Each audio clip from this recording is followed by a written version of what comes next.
तो मुल्क भर से सिफारिशों के फ़ोन आए।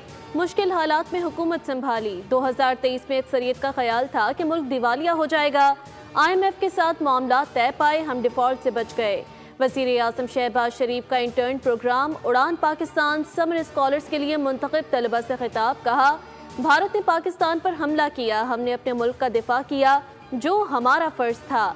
पाकिस्तान ने दुश्मन के 6 तैयारे गिराए। 10 मई को हमने भारत को भरपूर जवाब दिया।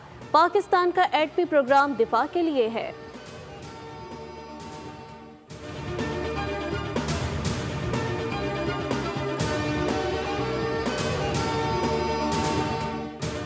सेनेट इलेक्शन में क्या एडजस्टमेंट होती है कुछ नहीं कह सकता। नून लीग और PP से मुलाकातें इब्तिदाई मराहिल में हैं। अगर अवाम की तायद हमारे साथ है तो किसी के बाप को हक नहीं कि हमारी हुकूमत का रास्ता रोक के दिखाए। जूतों में बैठकर इक़्तिदार नहीं मांगेंगे। मौलाना फजल रहमान की न्यूज़ कॉन्फ्रेंस। कहा, KP में तहरीक अदम एतमाद के हवाले से अभी कोई मशवरा नहीं किया। ख्वाहिश है KP में तब्दीली आए, लेकिन PTI अक्सरियत में है। चाहते हैं PTI के अंदर ही तब्दीली आए। सियासी जमातों से इख्तलाफ है, किसी से कोई दुश्मनी नहीं। KP बदअमनी का शिकार और सिंध में डाकू राज है।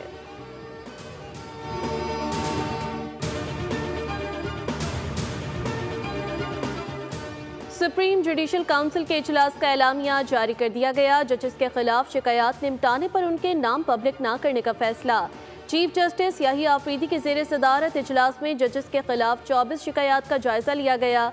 जजेस के ज़ाब्ते अखलाक से मुतालिक रूल्स भी एजेंडे का हिस्सा थे। इजलास में justice Mansoor Ali Shah, justice Muneeb Akhtar, chief justice Lahore high court Aalia Neelam और chief justice Sindh high court Junaid Ghaffar ने शिरकत की।